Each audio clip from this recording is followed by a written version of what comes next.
The moment Eva Norris overheard her father tell Clyde Harmon that she would be ready to discuss terms by Friday, she understood with absolute clarity that her life was no longer her own. She stood just outside the parlor door of the Norris family home in Dusty Creek, Colorado, the year 1882, with her hand pressed flat against the wall and her breath caught somewhere between her throat and her chest. The evening light was fading through the lace curtains, and the smell of her mother's supper still drifted from the kitchen, ordinary and warm, as if everything were perfectly fine. As if her father were not, at that very moment, trading her future for a business arrangement with one of the wealthiest and most disagreeable men in Colfax County. Clyde Harmon was 43 years old. Eva Norris was 22. Harmon owned the largest cattle operation east of the Sangre de Cristo Mountains, held the deed to 3 properties in town, and had buried one wife already. He had a way of looking at a woman like she was livestock he was considering purchasing, measuring and calculating worth before he opened his mouth to speak. Eva had been on the receiving end of that look twice at Sunday services, and it had made her skin crawl both times. She did not go back into the parlor. She turned around quietly, walked down the back hallway, and stepped out into the cool Colorado evening, letting the door close softly behind her. She stood in the yard and looked out at the darkening hills and breathed. Her father, Douglas Norris, was not a cruel man. That was the hard part. He was simply a desperate one. The family's dry goods store had been losing money for 2 years running. A long winter, a poor harvest season in the surrounding farmland that had dried up his customers, and a loan from the Dusty Creek Bank that was coming due in a matter of months had put him in a corner with no visible way out. Clyde Harmon had made the offer quietly and with great confidence. He would pay off the bank loan entirely, extend a generous line of credit to the store, and invest in refurbishing the storefront. All he wanted in return was a young wife from a decent family, someone who would manage his household and give him children, someone who was educated enough to sit at his table with dignity. What he wanted in simple terms was Eva. She stood in the yard for a long time. The stars were beginning to appear above the hills, one by one, like slow and patient witnesses. She could hear the faint sounds from inside the house, her mother's quiet voice asking her father something, the scrape of a chair. She could hear the distant sound of the wind moving through the cottonwood trees along the creek. She could hear, somewhere further off, the low and steady sound of cattle lowing on the edge of town, and she thought about what it would mean to spend the rest of her days inside Clyde Harmon's fine house, polishing his silverware and bearing his children, and folding herself down into something small enough to fit inside the life he was offering. She thought about it clearly, honestly, without flinching, and then she decided with equal clarity that she could not do it. The trouble was that she did not yet know what she could do instead. John Morgan rode into Dusty Creek on a Tuesday morning in early October, trailing dust and leading a good-looking roan mare he had traded for in Santa Fe. He was 30 years old, broad through the shoulders, with dark hair that curled slightly at the back of his neck, and eyes the color of creek water in summer, somewhere between gray and green depending on the light.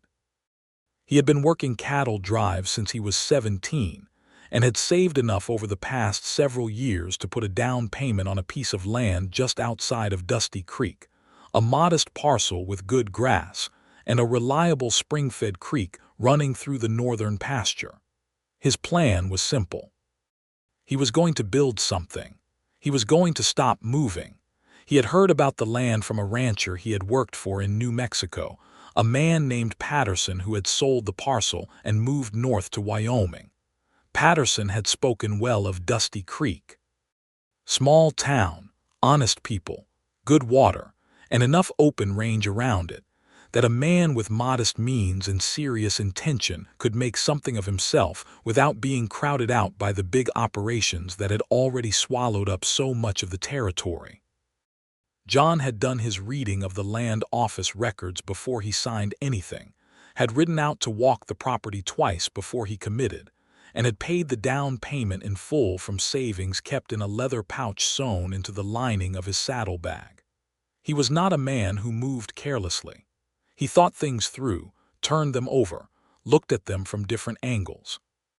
His crew chief on his last drive, a weathered old Texan named Felix Ruiz, had always said that John Morgan was the kind of man who took his time with everything except the things that mattered most. And when those came along, he moved like water finding its level, quietly and without hesitation, until he arrived exactly where he belonged. He stopped at the Dusty Creek livery first, arranged board for both horses, and then walked down the main street to find the land office and make his introduction to the town recorder. After that, he stopped at the dry goods store to pick up a list of supplies he would need for the first weeks of getting the ranch in order. That was where he first saw Eva Norris. She was behind the counter, measuring out flour into a paper twist for an older woman in a blue bonnet, and she was talking to the woman in a quiet and easy voice about the best way to keep weevils out of a flour barrel over the winter. Her hair was dark brown and pinned back simply, and she had a small smudge of flour on her left wrist that she had not noticed. Her expression was pleasant and attentive, but there was something behind her eyes that John noticed right away, a kind of contained tension, the way a person looks when they are carrying something heavy and have gotten very good at making sure no one can see it. He waited his turn at the counter and gave his supply list to the older man who came out from the back room, presumably the owner. And while the man read through the list and started pulling items, John asked a few questions about the town, about where a man could find a decent meal, about the nearest blacksmith. The older man answered in the distracted way of someone sorting through shelves.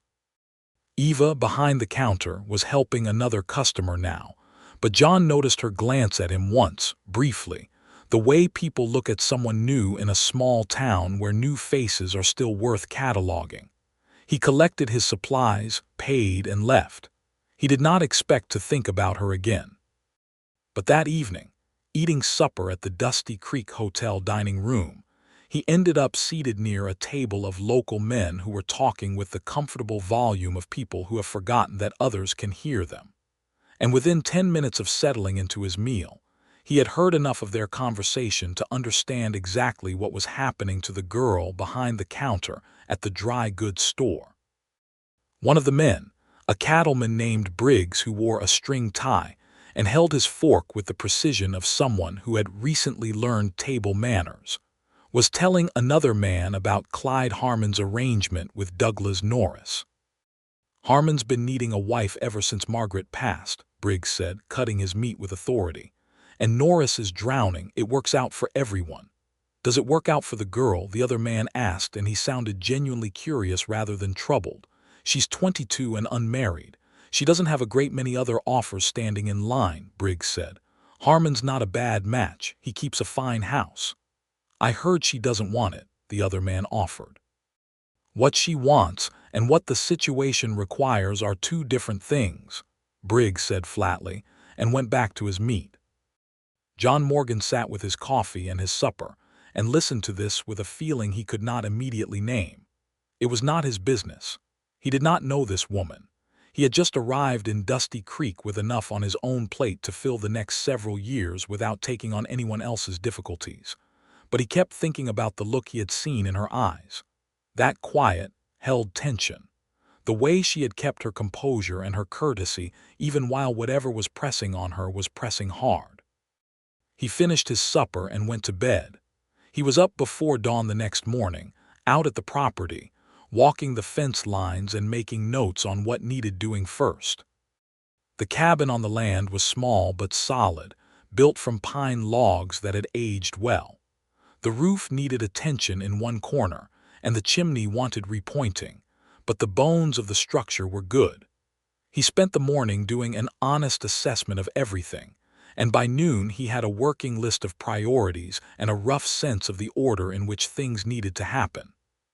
He rode back into town in the afternoon to speak with the local carpenter about lumber prices and stopped at the dry goods store again for a few additional items he had overlooked. Eva Norris was alone in the store this time, her father apparently elsewhere.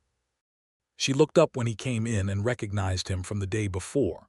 "You were in yesterday," she said, not unfriendly, just stating a fact. "I was," he said. "I moved into the Patterson parcel north of town, still figuring out what I need." She came around the counter to help him find the items on his new list, and they moved through the store in a practical and efficient way, talking only about goods and prices. But at the end, when he had everything piled on the counter and she was adding up the figures in her head with the focused expression of someone who was genuinely good at arithmetic, she said without looking up, "You are new to Dusty Creek entirely, or do you have connections here?" "Entirely new," he said. "I knew the man who sold me the land, but only by way of business." She wrote the total on a slip of paper and showed it to him. "Then welcome to Dusty Creek, Mr. Morgan," he said. "John Morgan. Eva Norris," she said, and held out her hand in the direct way of a woman who had worked in a store her whole life and was accustomed to doing business with people. He shook it. "Your family runs this store," he said. "My father does," she said. "I help." There was something in the way she said it, that small emphasis on the word help, that suggested the complexity of the arrangement, but she did not expand on it and he did not push. He paid and left. Over the following week he was in and out of the store several more times, and each time they spoke a little longer. He learned that she had 2 younger brothers, both still in school. That she had been born in Dusty Creek and had never lived anywhere else. That she had taught herself to keep the store's accounts when her father's eyesight had started troubling him, and that she was quietly proud of how clean the ledgers were. That she had read every book available at the town's small lending library twice over. She learned that he had grown up in eastern Kansas, that he had worked drives through Texas and New Mexico, and as far west as Arizona Territory, that he had once ridden through a blizzard for 2 days in the Nebraska sandhills to get a herd to safety, and considered it the longest 2 days of his life. She learned that he was serious and measured but capable of dry humor, and that he listened to what she said with a quality of attention that she was not entirely used to. She was careful, though. She was keeping a particular distance. He could feel it, and he understood it, though he did not yet understand all the reasons for it. He found out more of the reasons when he ran into Felix Aldrin, the town's blacksmith, who was a friendly and talkative man with the gift of providing more information than you actually requested. John had gone to discuss some ironwork for the ranch and left 20 minutes later knowing the full shape of the Norris family situation, the bank loan, Clyde Harmon's offer, the pressure Douglas Norris was putting on Eva, and the general town opinion, which ran from sympathetic to indifferent depending on who you asked. He rode back to the ranch and sat on the porch of the small cabin in the fading afternoon light and thought about it. He thought about it for a long time. The thing he kept coming back to was not dramatic or complicated. It was simple. She was being pressed into a corner, and she did not deserve to be there. And he happened to have something that might be of use. He was not a romantic man in the storybook sense. He did not believe in grand declarations or flowery speeches. He believed in practical honesty and in saying clearly what he meant. And what he was beginning to mean, as the days passed, was that he wanted to know Eva Norris better. He wanted to know her considerably better. And the circumstances were such that if he did not do something soon, she was going to be handed over to Clyde Harmon and that door would close. He thought about whether he was being impulsive and decided he was not. He had been watching her for nearly 2 weeks. He knew enough to know that she was intelligent, capable, honest, and quietly brave. He knew enough to know that what he was feeling was not pity and it was not charity. It was something much more interested than either of those things. He made up his mind. On a Thursday morning, he came into the store at a time when he knew from past observation that Douglas Norris tended to be in the back room doing inventory. Eva was at the counter, going through the account ledger with a pencil and a focused expression. She looked up when he came in. "Mr. Morgan," she said. "Miss Norris," he said. "Do you have a moment?" Something in his tone made her close the ledger and set down the pencil. She looked at him with a careful, watchful expression. "I have several," she said. "The morning has been quiet." He took off his hat and held it in both hands, which was the only outward sign of any uncertainty in him. "I have heard," he said, "that you are in a difficult position." Her expression did not change, but something behind her eyes shifted. "Dusty Creek is a small town," she said evenly. "It is," he said, "and I would not presume to make assumptions about your personal situation based on town talk, so I am going to ask you directly. Is it true that you are being pressured to marry Clyde Harmon on account of your father's debt?" The silence that followed was not comfortable. He watched her decide something, watched her weigh the dignified deflection against the honest answer, and then watched the honest answer win. "Yes," she said quietly, "it is true." He nodded once slowly. "And is it something you want?" "No," she said, just the one word, but the weight behind it was considerable. He turned his hat once in his hands and looked at her steadily. "Then I want to make you a different kind of offer," he said. She did not look away. "What kind of offer?" "I have a ranch north of town," he said. "It is small right now, but it is sound, and I have a clear plan for building it. I have a cabin that is modest but livable, and I have a down payment already made and recorded at the land office. I am not a wealthy man, but I am not a dishonest one, and I do not have debts. I can offer you a real partnership in building something, a life that you would have a genuine voice in, not an arrangement where you are managed like a business asset." She stared at him. The flush that had risen in her cheeks was not from embarrassment exactly, but from something more complex. "You are proposing marriage," she said, "to a woman you have known for 2 weeks. I am proposing courtship," he said carefully, "honestly and openly. But I am also telling you that if at any point during that courtship you decide you want to go a different direction entirely, I will not take it personally and I will not make it difficult. I am not offering you a prison with a better view. I am offering you a choice, which I understand is the thing you do not currently have." She was quiet for a moment.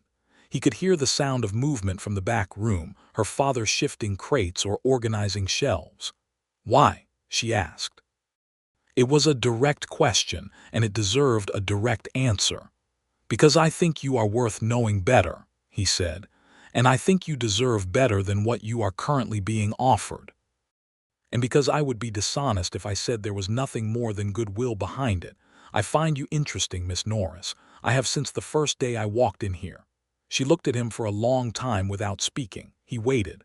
"My father will not simply agree to this," she said at last. "I know that," he said. "I would like to speak with him if you are willing to hear me out first." She pressed her lips together.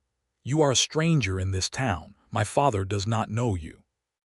Clyde Harmon has money and standing. You are asking me to consider trading one unknown for another."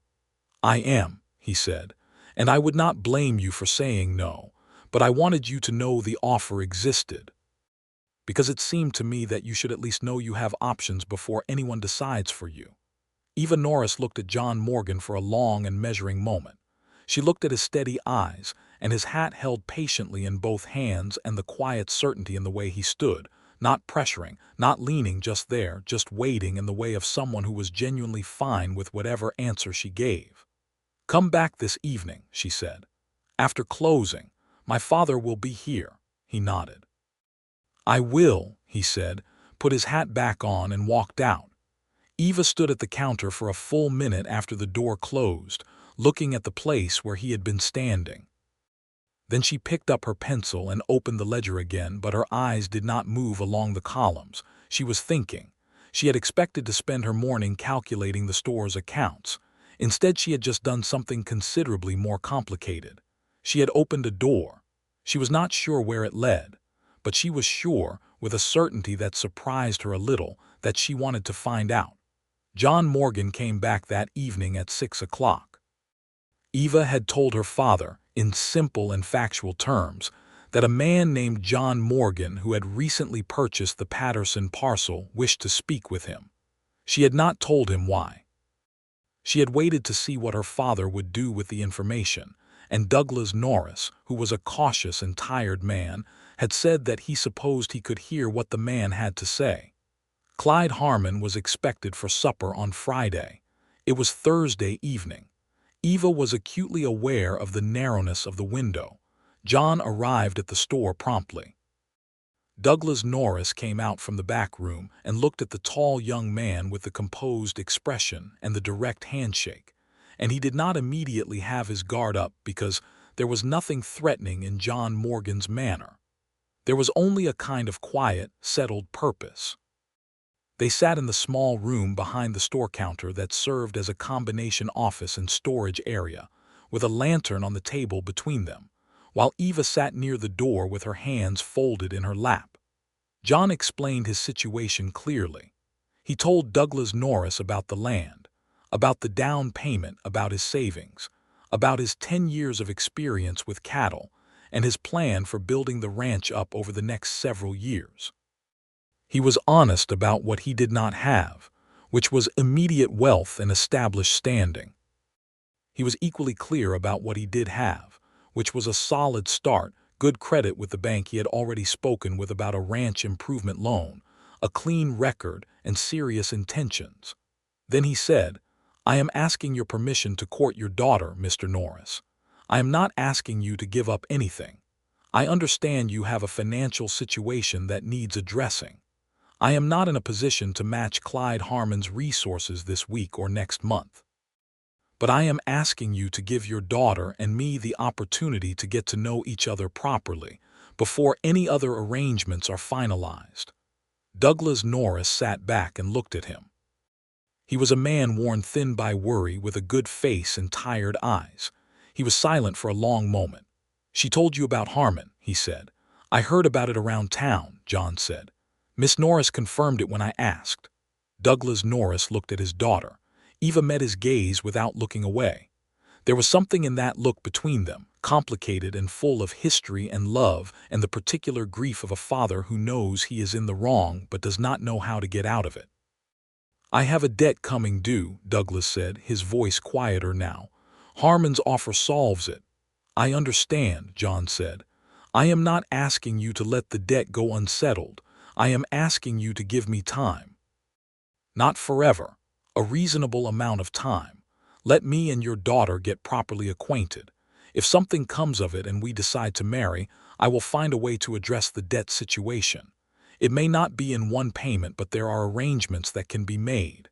And if nothing comes of it, then you will have lost very little, because the Friday meeting with Harmon can simply be delayed." "Clyde Harmon is not a patient man," Douglas said.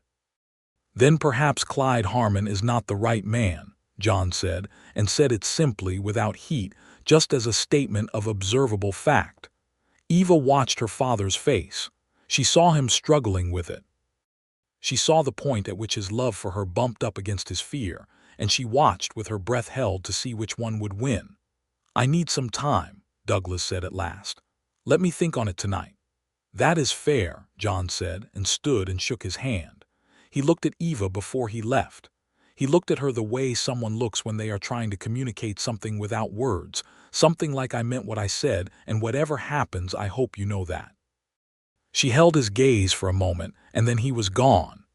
Eva sat up late that night with her mother, Ruth, who was a gentle woman with strong opinions that she generally kept to herself unless directly asked. Tonight Eva asked, "What did you think of him?" Eva said. Ruth poured them both a second cup of tea and was quiet for a moment. "He is honest," she said. "You can tell that kind of thing. Father has not decided yet." "Your father is afraid," Ruth said, "and fear makes decisions that love has to live with afterward." She set down the teapot. "I never had much say in what happened here, Eva, but I can tell you this. A man who asks for time to do something right is different from a man who asks for compliance. That difference matters." Eva went to bed, but not to sleep for a long time. In the morning, Douglas Norris told Eva at breakfast that he had decided to send word to Clyde Harmon postponing the Friday supper by 3 weeks. He was not committing to anything, he said. He was giving John Morgan 3 weeks to demonstrate that his intentions and his prospects were as solid as he claimed.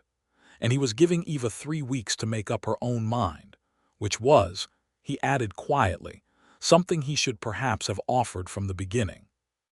Eva looked at her father over the breakfast table and felt, for the first time in weeks, something that was not dread. Clyde Harmon did not take the postponement gracefully. He sent back a note that was polite in its language and cool in its temperature, saying that he understood the delay, but that he hoped the Norris family understood that his interest would not remain indefinitely extended. There was something in the phrasing that managed to be simultaneously polished and threatening, and it sat on the parlor table like a small, unpleasant stone. But it was not a no, and a postponement was not a refusal, and for now that was enough. John Morgan came by the store the following morning, and Eva told him what her father had decided. He listened and then said, "Then I think we should start spending some time together so we can figure out honestly whether this is something that makes sense." "I agree," she said. "Would you be willing to ride out to the property?" he asked. "I would like you to see it, not because I am trying to impress you, because I think you should know exactly what you are considering." She agreed, and 2 days later her mother accompanied them as a chaperone, riding in the small wagon John had borrowed from the livery, while Eva rode beside him on a quiet chestnut mare from her family's stable. The ride out to the property was the longest uninterrupted stretch of time they had spent together, and what Eva noticed first was how comfortable the silence was. He did not fill the air with noise for its own sake. He pointed things out when there was something worth pointing out: a hawk circling over the southern pasture, the place where the creek bent around a stand of old cottonwoods, the way the mountains looked in the morning light. He spoke about the land with a quiet enthusiasm that was not boastful but was deeply genuine. He loved this piece of ground. She could hear it. When they arrived at the property and walked the perimeter, John showed her everything honestly, the good and the challenging in equal measure. He showed her where the fence lines needed replacement and where the soil in the kitchen garden area was rich and well drained. He showed her the cabin, inside and out, apologizing for its modest size without appearing ashamed of it. He showed her the spring-fed creek and the pastures and explained his plan for the cattle operation over the next 3 years. She asked questions. Good ones. She asked about the terms of the bank note, about the carrying capacity of the pastures, about the nearest doctor and school for any future family. He answered each one directly, and when he did not know an answer, said plainly that he did not know and would find out. Ruth Norris sat in the wagon with her knitting and watched them walk the land together, and when they drove back to town that afternoon she said very little, but the expression on her face was thoughtful and something close to relieved. In the days that followed, they saw each other regularly. He came by the store. She rode out to the property again, twice more, to see the progress he was making on the repairs. They walked along the creek road on 2 Sunday afternoons, with the autumn cottonwoods blazing yellow around them. They talked for hours, and what emerged gradually was the texture of who they each were. She told him about her years keeping the store's accounts, about the slow erosion of watching a business she loved struggle under circumstances beyond anyone's full control. She told him about the books she had read and the ideas in them that had stayed with her.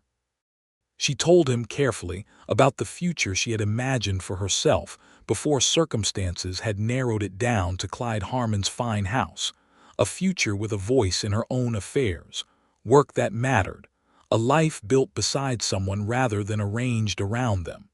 He told her about the drives, about the loneliness of a life constantly in motion, and the gradual recognition that what he wanted was to stop, about the years of saving and planning for this piece of land, about the moment he had walked the property for the first time and felt, with a certainty he could not entirely explain, that this was where he was supposed to be. He told her, one afternoon when they were sitting on the porch of the cabin watching the last of the autumn light on the mountains, that he had not planned on finding anyone, that it was not part of the calculation when he came to Dusty Creek. And then he said with the simple directness that was the most characteristic thing about him, that he was glad he had walked into the dry goods store when he did. She was quiet for a moment after he said that. The light was golden and the air was cool and the mountains were the deep blue-purple of late October. "I was terrified," she said. "When you made that offer, I thought it might be another version of the same thing, another arrangement." "I know," he said. "But it was not," she said. "It was not a question." "No," he said, "it was not." She turned and looked at him. He was already looking at her, steady and clear. In the way she had come to understand was simply how he looked at things that mattered to him. She thought about what she had been afraid of a month ago, the narrow corridor her life had been moving toward, the sense of doors closing one by one. She thought about how different this felt, not because everything was certain or comfortable or resolved. The financial situation was still real. The 3 weeks were nearly up. Her father had not made any promises. But this sitting here on this porch in the mountain light talking with a man who listened and said what he meant and had given her a choice, this was something she had not expected to find. "I want to say yes," she told him. "Not because I have no other options, but because I genuinely want to." He was still for a moment. "Say yes to what exactly?" he asked, and his voice was careful because he wanted to understand what she was offering and not assume. "To building something with you," she said. "Properly, if you are still asking." He looked at her for a moment longer, and then something in his expression shifted, a kind of quiet opening, something warm coming through the steadiness. "I am still asking," he said. She smiled at him. It was the first completely unguarded smile he had seen from her, and it hit him somewhere in the chest with a force that surprised him. He reached over and very carefully took her hand where it rested on the arm of the porch chair. She let him. They sat like that in the last of the October light while the mountains went from blue to purple to the deep indigo of evening, and neither of them felt the need to say anything more for a while. The conversation with Douglas Norris was harder than the one with Eva, but it was also more honest than any they had had before. John came to the house formally on a Saturday evening, with his hat in his hands and a clear account of his finances on a piece of paper that he placed on the parlor table between himself and Douglas. It showed his savings, the current terms of the property down payment, the bank loan he was negotiating for ranch improvements, and a realistic projection of income from the cattle operation over the next 3 years. He did not inflate the numbers. He did not make promises he could not keep. He said, "I cannot pay off your debt today. But I can tell you that by the end of next year, with the projected income from the first small herd, I can take on a portion of your bank note. And I can tell you that your daughter will have a home and a livelihood and a partner who respects her." Douglas Norris sat with the paper in front of him for a long time. Ruth sat in the corner of the parlor with her hands in her lap, not knitting, just watching. "Harmon's offer would resolve everything immediately," Douglas said, "but it came out tired rather than certain." "It would resolve your financial problem," John said, "but it would create others that would last considerably longer." Douglas looked up from the paper. "Your daughter told me she does not want this marriage," John said quietly. "I expect you know that." Silence. "She has not said so directly to me," Douglas admitted. "She has been afraid to," Ruth said from her corner in a calm and measured voice that clearly surprised her husband. "She has been afraid of what it would cost you to hear it." Douglas looked at his wife. Something passed between them, the complicated currency of a long marriage. He looked down at the paper again. 3 years is a long time," he said at last. "It is," John agreed. "But the land is real and the plan is sound. I am not asking you to take my word alone. You can speak with Frank Delaney at the bank. He has seen my books and knows my credit history. I have nothing to hide." Douglas was quiet for another long moment. Then he said in a voice that had gone rough and quiet, "She deserves better than what I had arranged. I know that. I have known it." He put the paper down and rubbed his face with both hands. "I got frightened and I looked for the nearest solution and I did not stop to ask what it would cost her." "Douglas," Ruth said softly. "She has my blessing," he said, "if it is what she wants, if you are serious about her, Mr. Morgan." "I am serious about her," John said simply. Douglas Norris looked up and met John's eyes, and what he saw there apparently satisfied him, because he nodded once and extended his hand across the table. John shook it. Word went around Dusty Creek in the way that words go around small towns, which is to say within approximately 48 hours of the handshake. The fact of John Morgan's courtship of Eva Norris was known at the general store, the livery, the hotel dining room, and both Sunday services before the week was out. Clyde Harmon heard about it from Briggs over lunch at the hotel. His response, reported back through the usual channels of small-town communication, was cool and dismissive. He said that Morgan was an unknown cowboy with a small parcel and no established presence, and that Douglas Norris would come back to his senses when the banknote came due. He was betting, in other words, that economics would do the work for him, that the pressure of the debt would eventually override whatever sentiment was driving the Norrises to indulge this courtship. He was not entirely wrong about the economics. The banknote was a real problem that had not gone away. John was aware of this. He had been turning it over in his mind since the conversation with Douglas, looking for angles. He was a man who believed in solving problems with the materials at hand, rather than waiting for circumstances to improve on their own, and he spent several mornings that week riding around the county, meeting people, looking at situations, trying to understand the landscape more fully. What he found, after 3 days of quiet inquiry, was that there was a cattle buyer in Taos named Garrett who was looking to supply a growing market in the mining communities along the eastern slope, and was willing to pay above the standard rate for a reliable supply of good beef cattle. And that a neighbor of John's, a rancher named Elias Booth who ran a mid-sized operation 2 miles to the east, was land-rich and cash-poor, and was sitting on a small surplus herd that he needed to move before winter. John went to Elias Booth with a proposal. He would take Booth's surplus cattle to Taos, negotiate the sale with Garrett on behalf of them both, and in return take a commission. Booth, who had been trying to arrange the sale himself for 2 months without success, because he did not have the right connections, agreed quickly. John made the 3-day ride to Taos, spent 2 days in careful negotiation with Garrett, and came back with a contract that was favorable to both himself and Booth. His commission from the transaction was not enormous, but it was honest and immediate, and it gave him enough ready money to have a meaningful conversation with the Dusty Creek Bank about the Norris family's note. He did not tell Eva about this until after he had spoken with the bank. He did not want to create hope before there was something real to show for it. The banker, a precise man named Solomon Aldridge who had a reputation for being fair if not particularly warm, listened to John's proposal. John was not asking to buy out the note entirely.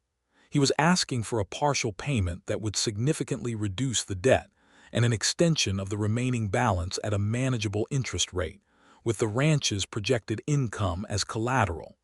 He also presented his contract with Garrett, which demonstrated an established and ongoing business relationship.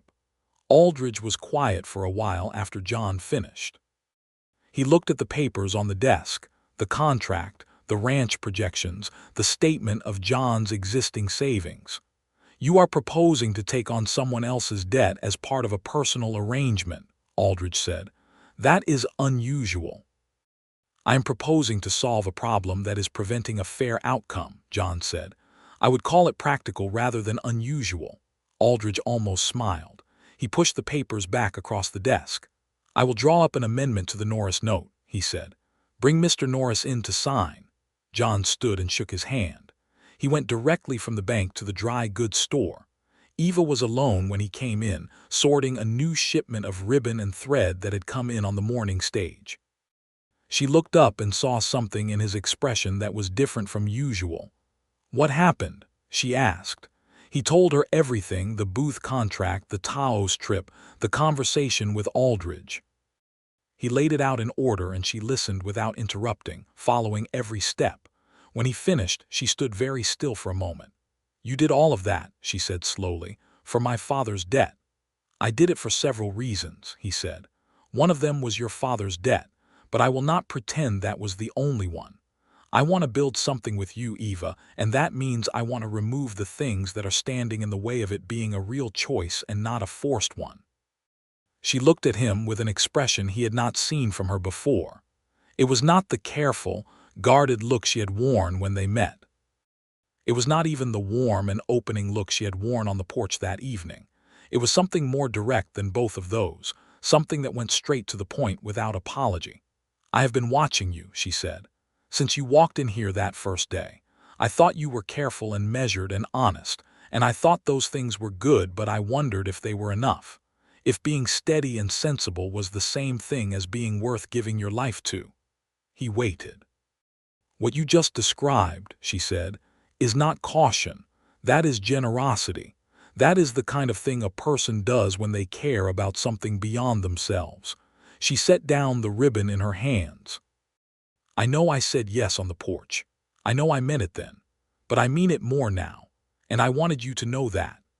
John Morgan looked at Eva Norris across the counter of her family's store, with the afternoon light coming in through the front window and the smell of dry goods and coffee and sawdust all around them, and he felt something settle into place in him that had been restless for a very long time.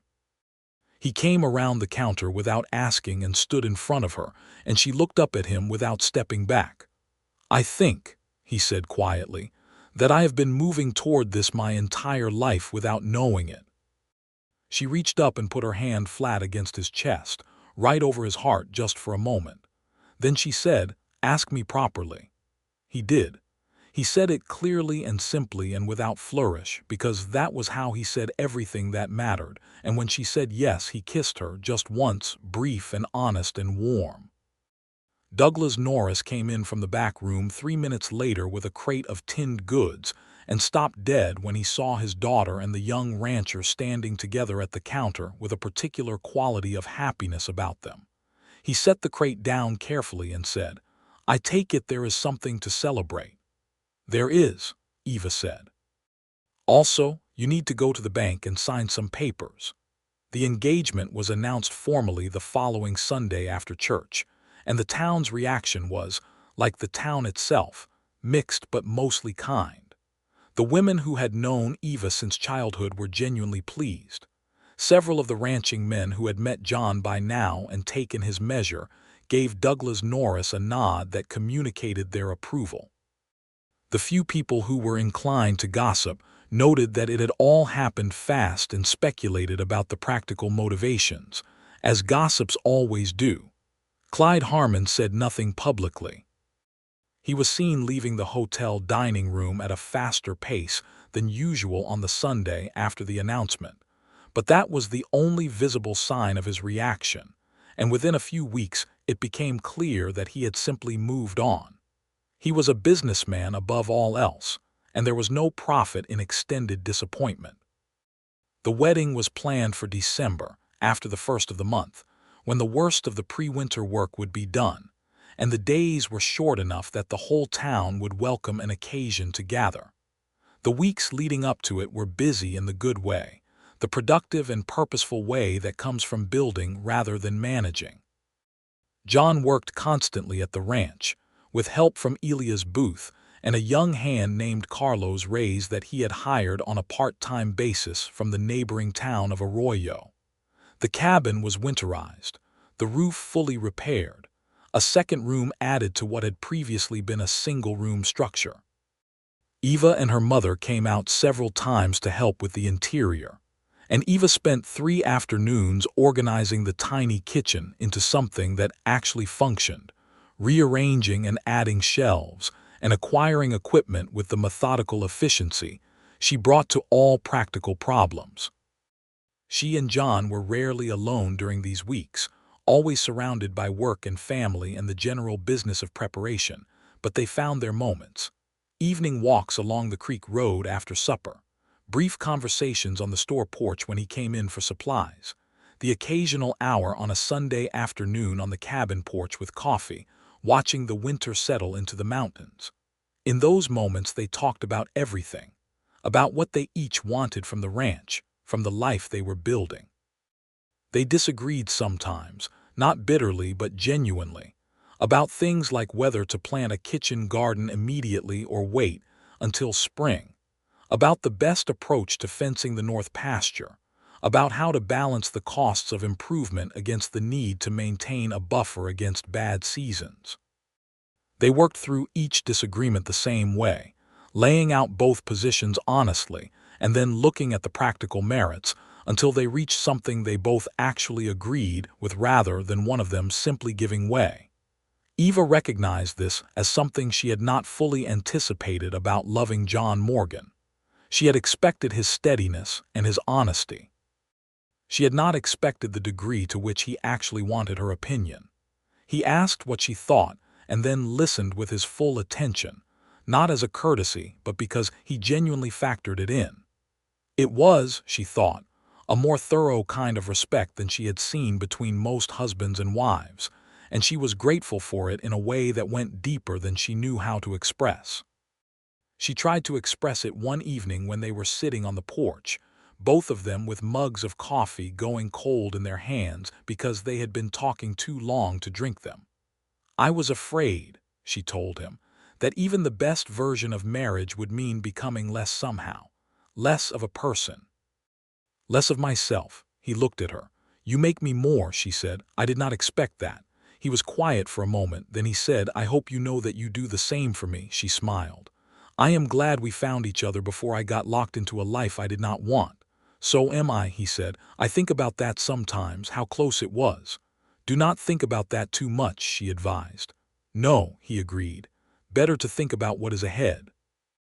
The wedding took place on the 5th of December, 1882, in the small community church at the center of Dusty Creek, which had been decorated with pine boughs and red ribbon by the women of the congregation, who took a collective pride in weddings, as one of the few occasions that called for decoration in a town that was otherwise strictly practical in its aesthetics. Eva wore a cream-colored wool dress that her mother had made, with small pearl buttons at the cuffs and collar. She carried a bunch of dried wildflowers tied with ribbon, because there were no fresh flowers to be had in December. She walked down the aisle on her father's arm, and Douglas Norris, who had been a worried and diminished man for 2 years, walked with a straightness in his spine that was his love for his daughter made visible. John Morgan stood at the front of the church in his best coat and clean-shaved, and looked at Eva, coming toward him with an expression that every person in the room could read without assistance.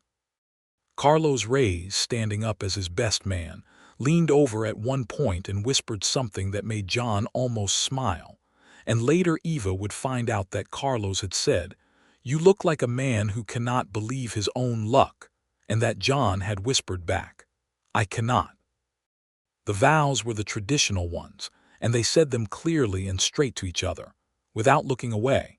And when it was done and the preacher said they were married, the assembled townspeople of Dusty Creek made enough noise to momentarily disturb a flock of starlings in the cottonwood outside the church window. The supper afterward was held in the hotel dining room, which had been rearranged to accommodate the guests, and it went on for 4 hours because no one particularly wanted to leave. Felix Aldrin, the blacksmith, turned out to play a reasonable fiddle, which no one had previously known, and by the middle of the evening the tables had been pushed back and there was dancing in a loose and happy way that had nothing to do with formality. John Morgan was not a man who danced easily, and he told Eva so on the way to the floor, and she laughed and said she would lead if necessary, and he said that was extremely reasonable, and they danced anyway, not gracefully but with genuine enjoyment. And around them, the town of Dusty Creek celebrated the marriage of a woman who had chosen her own future, and the man who had been honest enough to give her the chance. The first winter on the ranch was hard in the way that first winters are always hard, which is to say constant and demanding, and also occasionally beautiful. The snow came in earnest in January, 2 significant storms that piled drifts against the cabin walls and made the daily work of feeding and checking. The small herd John had acquired a thing of stamped-down paths and cold hands and early rising in the dark. Eva proved herself more capable of the life than either of them had needed to discover, because she had always known she was capable if given the chance. She learned the rhythms of the ranch, the particular needs of each animal, the way the creek froze and where to cut through the ice for water access, the best way to keep the cabin warm without burning through the winter's wood supply too quickly. She kept meticulous records of expenses and income and weather patterns, a habit from the store's accounts that translated naturally to ranch management. John worked alongside her and beside her, and sometimes ahead of her when the physical demands required it, but never over her. He had understood before the wedding that she would be a working partner and not a domestic fixture, and he meant it in practice as thoroughly as he had meant it in principle. They learned things about each other in the close quarters of a winter cabin that courtship had not revealed.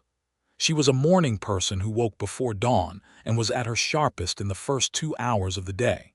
He was slow to start but built endurance and rarely flagged. She had a temper that rose fast and cooled equally fast, arriving and departing like a summer thunderstorm. He had no temper in the usual sense but could, when pushed, produce a quality of quiet displeasure that was somehow more uncomfortable than shouting. She had an infectious and unexpected laugh that she produced rarely but fully. He had the habit of humming half-consciously while he worked, an absent and pleasant sound that she found comforting without entirely knowing why. They had disagreements.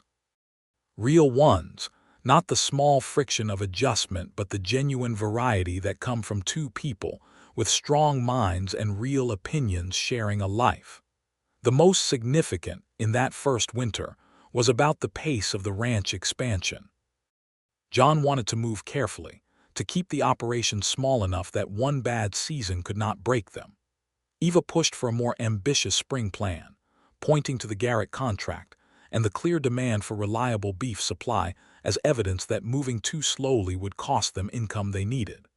They argued about it across 3 evenings, the kind of arguing that involved maps and ledgers and raised voices and long silences, and eventually, genuine consideration of the other's position. They arrived at a middle plan that incorporated elements of both approaches, and when spring came and they executed it, the result vindicated neither of them entirely and both of them partially, which is, John observed, probably the appropriate outcome for a decision made honestly by two people with different but both legitimate perspectives. Eva laughed at that in her full and sudden way and said he was probably right. He kissed her and said he often was.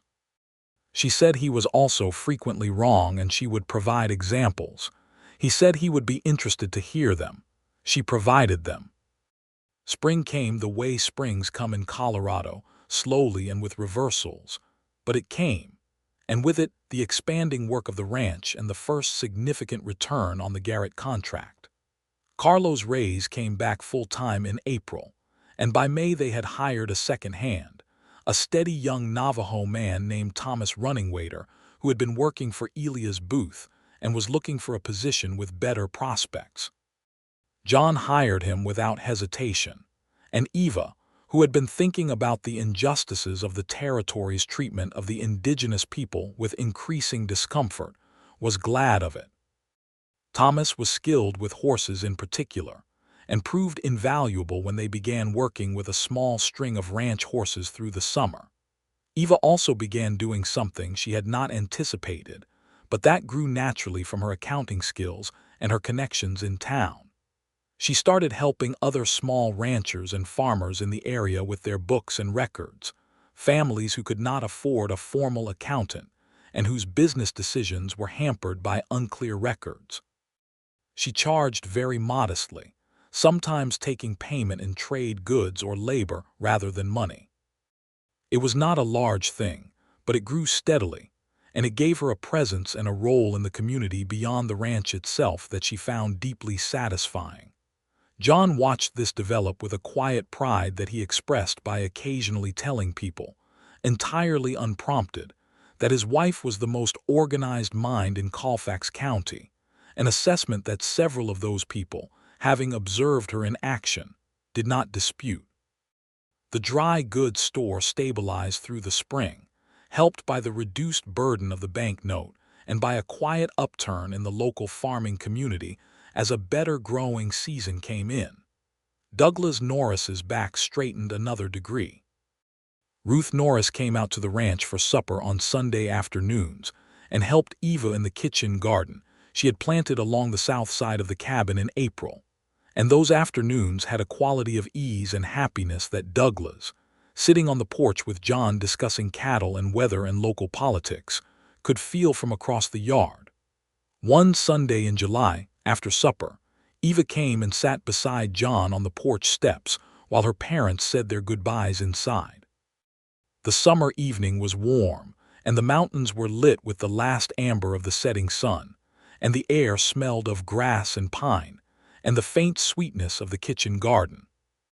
She put her head against his shoulder and he put his arm around her without thinking about it, the reflexive ease of people who have learned each other's physical language. "I have something to tell you," she said. He waited. He had gotten good at waiting. "We are going to have a baby," she said. He was still for a moment. Then he turned and looked at her, and what was in his face was not complicated, it was just large. It was the kind of feeling that does not have a precise word because it is composed of too many things at once, joy and wonder and a sudden vivid awareness of the responsibility and the enormity of what was coming. "When?" he managed. "January," she said. "Give or take." He looked at her for another moment. Then he pulled her close and held her, and she could feel that he was trying to say something with the holding that he had not yet found words for, and she let him say it that way because she understood it completely. Her parents came out to the porch then and saw them, and Ruth Norris, who had sharp eyes and a mother's instinct, looked at her daughter's face and said, "Oh," with a soft and happy sound, and Douglas Norris, who was slower on the uptake, looked around at everyone and then apparently understood, because he sat down heavily on the porch railing and pressed his hand over his heart and said, "Good Lord," in a tone that was somewhere between alarmed and absolutely overjoyed. The pregnancy moved through the late summer and fall with Eva's characteristic efficiency, which is to say, she refused to slow down until the physical reality of the situation required it, and then slowed down exactly as much as necessary and no more. She kept doing the ranch accounts and the neighbor accounting work well into the autumn, adapting her workspace as needed and treating the whole matter with a practical attentiveness that John found both admirable and, occasionally, a source of gentle argument when he thought she was pushing too hard. She generally conceded a portion of his point while retaining the other portion, and he learned to find this arrangement acceptable. He spent the fall building an addition to the cabin that would serve as a proper bedroom, moving the couple's sleeping quarters out of the main room and creating a dedicated space for the nursery. Carlos and Thomas helped with the construction, and by the time the first November snow came, the addition was complete, solid and warm, with a small window that looked out toward the mountains. The baby came in early February, not January as Eva had estimated, which she noted afterward with the expression of someone who is mildly irritated at having gotten a calculation wrong, which made John laugh so hard that he had to leave the room briefly. The labor was attended by the Dusty Creek midwife, a capable Tejana woman named Dolores Cerna, who had been delivering babies in Colfax County for 15 years, and who had a manner that was equal parts no-nonsense and completely reassuring. The baby was a boy. He was born in the early morning, and he arrived in the world with what John described, in the wondering and slightly stunned tone of new fathers, as considerable enthusiasm, meaning that he was loud and vigorous and immediately forceful about his opinions, a quality that seemed to surprise John not at all and make Eva smile with a recognition that was partly amused and partly rueful. They named him Samuel James Morgan. Samuel for John's father, who had been a good man and was gone, and James for the middle name of Douglas Norris, which Douglas received with a silence that required him to look hard at the middle distance for a moment before he could speak. Samuel was a healthy and demanding infant, and the winter of his first months was the strangest and most wonderful and most exhausting period of Eva and John's life together. They learned the particular arithmetic of new parenthood, the way it dismantles and reassembles your sense of time and priority. They were often tired. They were sometimes impatient with each other in the small, friction of exhaustion way that has nothing to do with deeper feelings. They were, beneath all of it, in a state of continuous quiet amazement at this small and furious new person who had arrived in their lives with such insistence. John Morgan, who had spent 13 years moving through the world with a particular kind of solitary competence, discovered that holding his sleeping son in the lamplight after a 3 in the morning feeding produced a feeling he had no prior category for. It was not like anything else. He did not try to describe it to Eva because he suspected that she knew exactly what it felt like without the description. She did. Spring came again, their second on the ranch, and with it the expansion they had planned through the winter, a larger cattle purchase, a new section of fencing, a more formal arrangement with Garrett's buyer in Taos that now included a second purchasing agent from a mining operation near Cimarron. John hired 2 additional hands for the season. The ranch was not large, not by the standards of Harmon's operation or the big trail drive outfits, but it was growing in the right direction, steady and sound. Eva resumed her accounting work when Samuel was 3 months old, bringing him along to the neighbor visits in a basket, which the farming families she helped received with the warm tolerance of people who understood the logistics of infant care. By the summer, she had an informal list of 8 or 9 regular clients and had started thinking about whether a more organized arrangement might be worth pursuing. She talked about it with John one evening after Samuel was down, sitting at the kitchen table with the account ledgers open between them. "I want to formalize it," she said. "Put up a notice at the general store, have a regular fee schedule, treat it as a proper business." He looked at what she had written up, the proposed rates and the list of services. He turned it over and looked at it from different angles. Then he looked up and said, "You are going to be very busy." "I am already very busy," she said. "Then more so," he said, "which is fine. I think you should do it." She looked at him. "You are not concerned about what people will say, about a wife running an independent business. People already say you are the most capable woman in Colfax County," he said. "I think a notice at the general store is unlikely to significantly change that opinion." She put up the notice the following week. Within 2 weeks, she had 12 regular clients. By fall, she had 16, and Douglas Norris, watching his daughter's small enterprise with a mixture of pride and something close to awe, had quietly suggested to several of his own business contacts that if they needed someone to look over their books, they could do worse than Eva Morgan. Eva Morgan.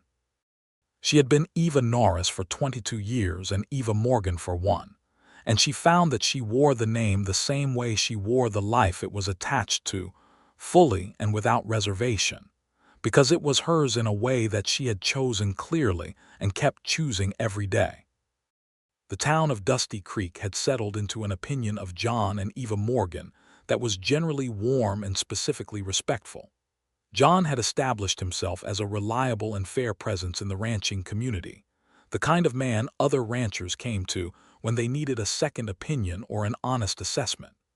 Eva was known as sharp and trustworthy in business, and as someone who was involved in the community in a practical way, helping where she could, asking for help when she needed it. Clyde Harmon had eventually remarried, a widow from Taos named Cecilia Garza, who was, by all accounts, perfectly content with the arrangement because she had negotiated its terms herself and entered it with open eyes and a clear understanding of what she wanted out of it. This information reached Dusty Creek in the reliable way of traveling news and was received with the general observation that things had apparently worked out well enough for everyone concerned. The following autumn, Eva told John that Samuel was going to have a sibling. John looked up from the fence post he had been examining and said, "When?" "Spring," she said. He smiled at her, The full and uncomplicated smile that she had learned was his way of expressing joy when he was not trying to contain it. She smiled back. Behind them, Samuel, who was now walking and had opinions about everything, toddled up to the fence and grabbed it with both hands and said something definitive in the partial word language of 1-year-olds. "Exactly," John told him. Samuel regarded his father with the serious expression of someone who feels they have made a strong point. The second child, born in April, was a girl. She arrived in the morning in the manner of her brother, which is to say with volume and insistence, and they named her Clara Ruth Morgan, the Ruth for Eva's mother, which produced the same silent and overwhelmed response in Ruth Norris that Samuel's naming had produced in Douglas. Clara had Eva's dark hair and John's gray-green eyes, and an expression from her very first weeks that suggested she was absorbing information at a rate she found personally satisfying. She was different from Samuel in temperament, quieter but more watchful, and she had a way of looking at things with a quality of attention that was, Eva told John one morning, unsettlingly familiar. "She looks at things the way you do," Eva said, "like she is making a complete assessment." John looked down at his daughter and Clara looked back at him with the serious and thorough gaze of someone who has a great deal of data to process. "She is going to be formidable," he said. "Yes," Eva agreed. "She will be." The ranch continued to grow through the years that followed, not explosively but steadily, which was always what they had planned. They added a proper barn, then a bunkhouse for the hands, then a larger kitchen in the cabin expansion. John negotiated a long-term supply contract with two of the mining operations that were expanding in the eastern mountains, which provided a reliable income base that freed them to take calculated risks on improving the herd's quality. Eva's accounting business had grown to the point where she brought on a young woman named Ada Pierce as a part-time assistant, teaching her the work with the same patient efficiency she brought to everything. Samuel started school in Dusty Creek at 5, riding in with John on the mornings John went to town, coming back in the afternoons. He was bright and restless, like a small engine looking for something to power, and the school teacher, a young man named Gardner who had come from back east with a head full of educational theory and a genuine love of children, reported that Samuel was both his best student and his most challenging in alternating measures, a report that Eva received with the expression of someone who is not the least bit surprised. Clara followed Samuel to school 2 years later and was, by all accounts, a different kind of challenge, the kind who asked questions that required the teacher to go home and research the answer before the next morning. Gardner sent Eva a note at one point that said simply, "Your daughter asked me to explain the geological formation of the Sangre de Cristo Range. I have spent the evening with a reference text, and I am now prepared to answer." Eva had kept the note.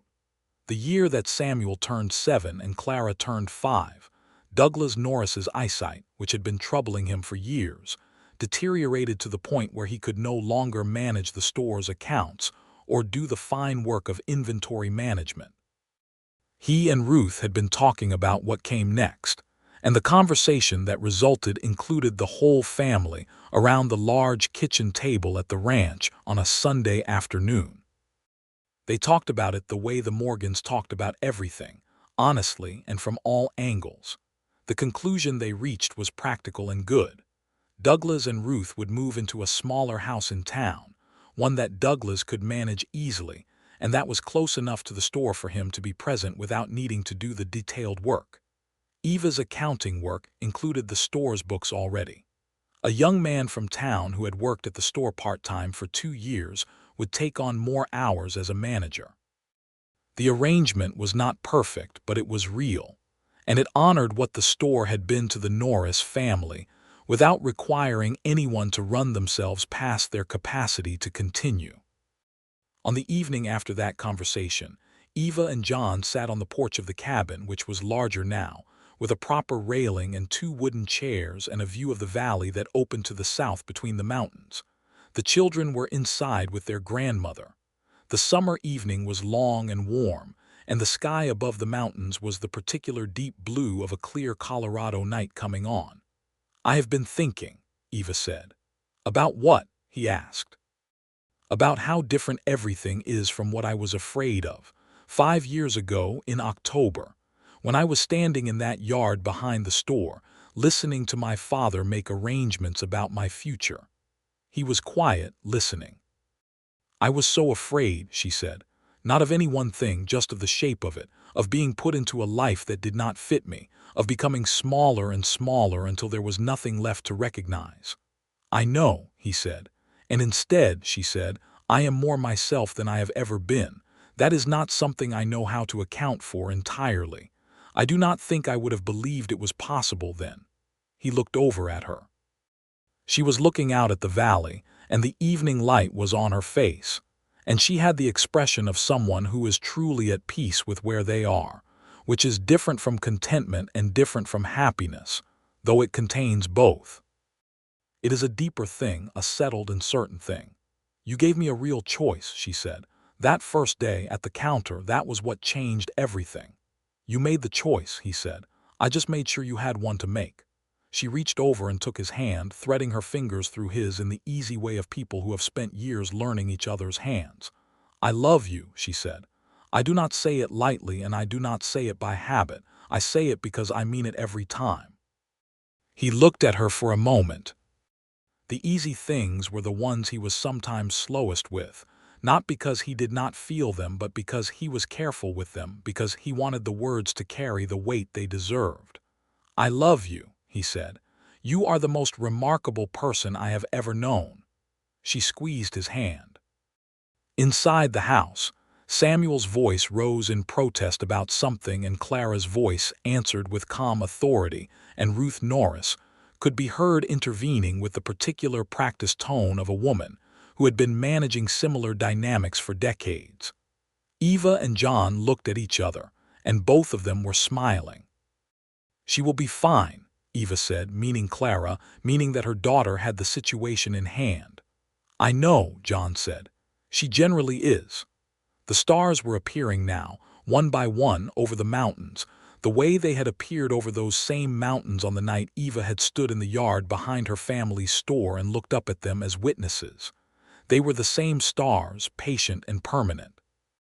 But the woman looking up at them now was not afraid, and the life below those stars was not a narrow corridor but a wide and open country, full of work and difficulty and beauty and love, full of children's voices and morning coffee and mountain light, and the particular richness of a life that had been built by two people with their own hands and their whole hearts.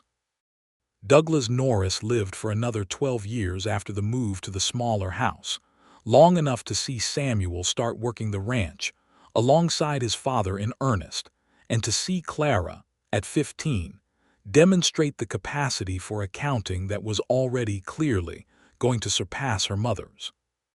He died in the spring, quietly in his sleep, with Ruth beside him, and was buried in the Dusty Creek Cemetery with a headstone that said, simply, "Douglas James Norris, husband, father, honest man," which was, the family agreed, the accurate account. Ruth came to live at the ranch then, in the room they had prepared for her, and she brought her knitting and her garden knowledge and her quiet, steady presence, and the household expanded to accommodate her with the ease of a family that had always made room. Samuel Morgan, at 17, had grown into his father's build and his mother's quickness of mind. He had plans that he spoke about with increasing specificity: a larger cattle operation, new grazing ranges to the north, better breeding stock. John listened to these plans with the focused attention he had always brought to the things that mattered and contributed what he knew, and what he found was that his son's ideas were largely sound. There was something in that recognition that hit him quietly in a way he could not have described, the way it feels to look at something you have built and understand that it is going to outlast you and be better for it. Eva's accounting business had, by this point, grown beyond what she and Ada could manage alone, and she had taken on a second assistant and was informally training both of them with a rigor that her clients appreciated deeply. She was known throughout the county as someone whose figures you could trust absolutely, and several disputes over land and business arrangements had been resolved by bringing in Eva Morgan to go through the records, because everyone involved trusted her impartiality and her precision. She had also, over the years, become involved in the questions of education in the region, supporting the expansion of the Dusty Creek School and advocating, in the practical and persistent way that was her style, for better educational resources for all the children in the area, including those from families who were not always given full access to the schools the territory provided. It was not easy work and it met resistance, but Eva had the patience for resistance that comes from having once been someone else's object of negotiation and having survived it. Clara, at 16, had begun helping her mother with the accounting work on Saturday mornings, and the shorthand they had developed between them for discussing figures and ledgers was so efficient that John sometimes sat in the kitchen listening to the two of them work through a problem, and felt as though he was attending a demonstration of something extraordinary. He said as much one morning, and Eva looked over at him with the unguarded smile that still, after 15 years, hit him somewhere in the chest. "You say that as though you are surprised," she said. "I am never surprised," he said. "I am regularly amazed. Those are different things." She threw a dish towel at him. Clara, without looking up from the ledger, said, "I do not understand why that is relevant to the pasture land accounts, father," which made both of her parents laugh.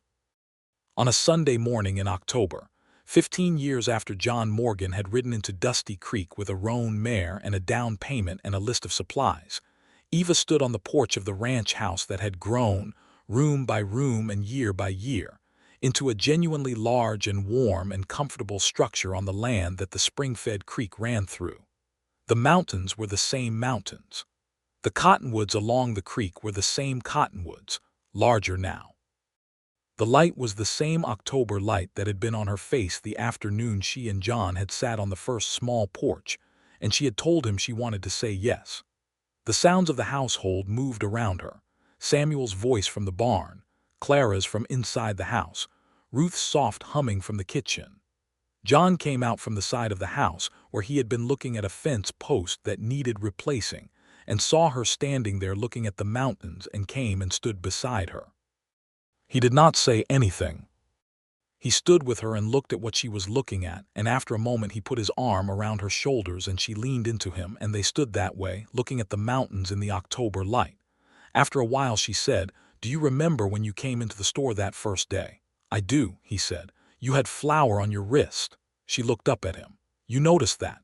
"I noticed everything about you," he said. "I think I knew from that first day that you were going to matter." She was quiet for a moment. The wind moved through the cottonwoods along the creek, the same sound it had always made. "I did not know," she said. "I was too frightened to know anything except that I needed the situation to change." "Did it change the way you needed it to?" he asked. She looked at the mountains, at the land around them that they had built together, at the life that had grown up from that first honest offer made across a store counter in a small Colorado town in the autumn of 1882.